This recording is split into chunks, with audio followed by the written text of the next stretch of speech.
Selamat datang di siaran gaib. Fokuskan pandangan kalian dan jangan geser layar.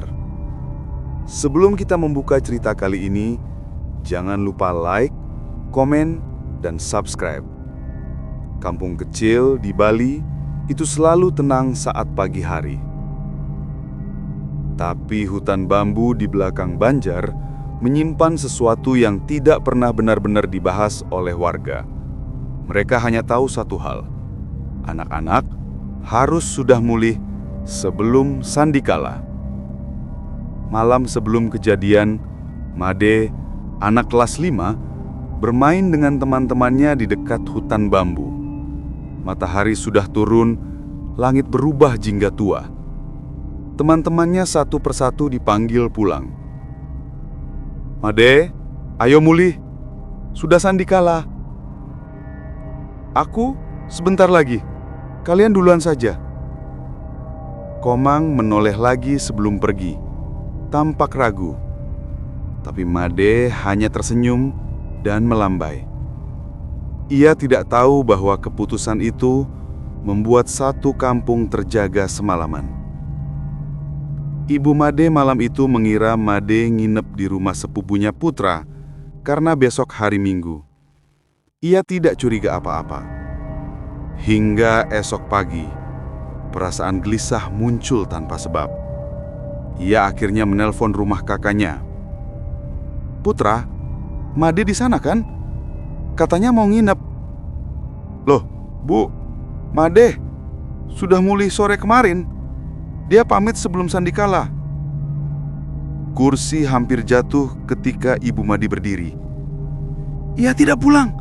Ia tidak sampai rumah. Berita itu cepat tersebar.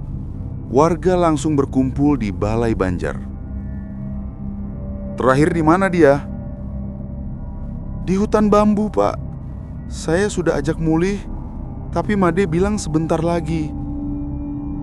Semua langsung terdiam. Mereka tahu tempat itu sunyi saat sandikala. Tapi belum ada yang berani menyebut kata memedi. Warga langsung menyisir hutan bambu.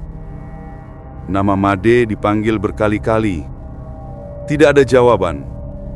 Tidak ada jejak. Tanahnya bersih, seolah tidak ada anak kecil pernah lewat. Ketika mereka kembali, Ibu Made menangis keras. Tangisan itu membuat para tetua akhirnya bersepakat melakukan sesuatu yang jarang dilakukan. Pak Rena, kita cari dengan gamelan. Kalau memang ada yang ngempong, suara gamelan bisa membuka jalan. Tradisi itu kembali dipakai. Ketika seseorang hilang di tempat yang dianggap sunyi, seluruh kampung akan membawa gamelan Balai Ganjur. Bukan untuk hiburan, tapi untuk memecah keheningan yang tidak wajar. Menjelang malam, suara logam dan kayu bergema di seluruh kampung. Ceng-ceng, gong kecil, kendang, kelenang, kajar, semuanya diturunkan. Orang-orang berbaris di depan hutan bambu. Jangan bicara sembarangan. Jangan sorot senter sembarangan. Ikuti irama. Gamelan dipukul. Irama ritmisnya merambat masuk ke sela bambu yang rapat. Begitu mereka masuk, suasana berubah aneh.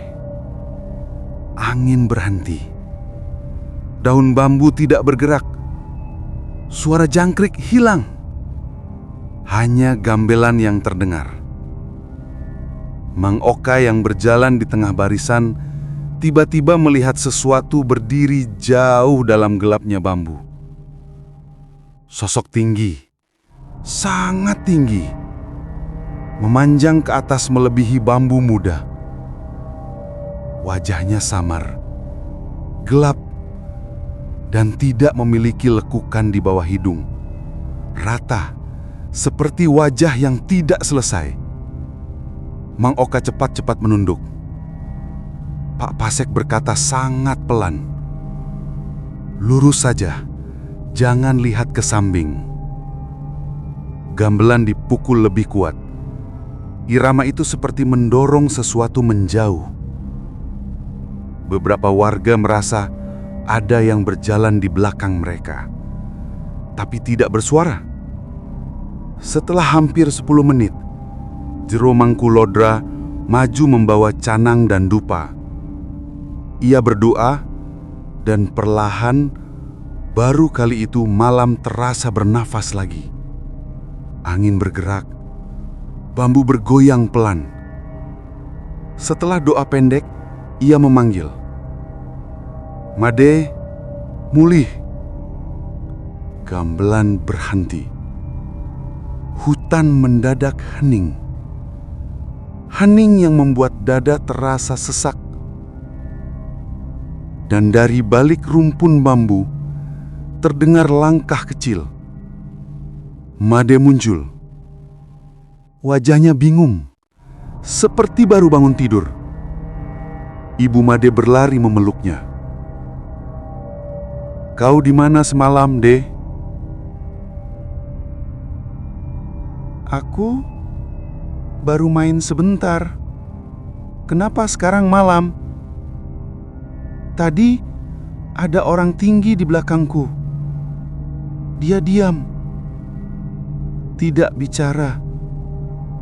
Aku kira dia orang kampung." Tidak ada warga yang menjawab. Mereka tidak perlu bertanya lebih jauh. Jero Mangku hanya berkata, "Yang penting dia sudah mulih. Anak-anak jangan bermain saat sandikala. Ada yang tidak suka." Warga mengangguk.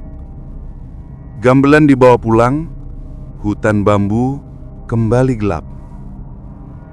Sejak hari itu, beberapa warga yang tinggal dekat bambu kadang melihat bayangan tinggi tanpa lekukan hidung berdiri jauh di antara batang-batang bambu.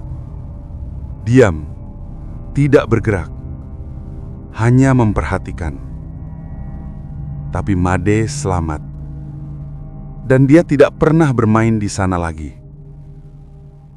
Warga akhirnya membawa Made pulang sambil tetap menabuh gamelan pelan sampai suara-suara di hutan bambu benar-benar hilang.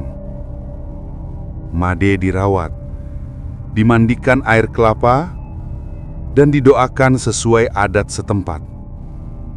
Sejak kejadian itu, hutan bambu di kampung itu tak lagi dijadikan tempat bermain saat sandikala. Dan tentang memedi, warga kampung sepakat untuk tidak membahasnya terlalu banyak. Karena semakin sering dibicarakan, katanya, makhluk itu semakin sering muncul. Terima kasih sudah menonton siaran malam ini. Jika kalian suka cerita seperti ini, jangan lupa like, komen, dan subscribe. Sampai bertemu di cerita berikutnya. Dan ingat, jangan bermain di hutan bambu saat sandikala.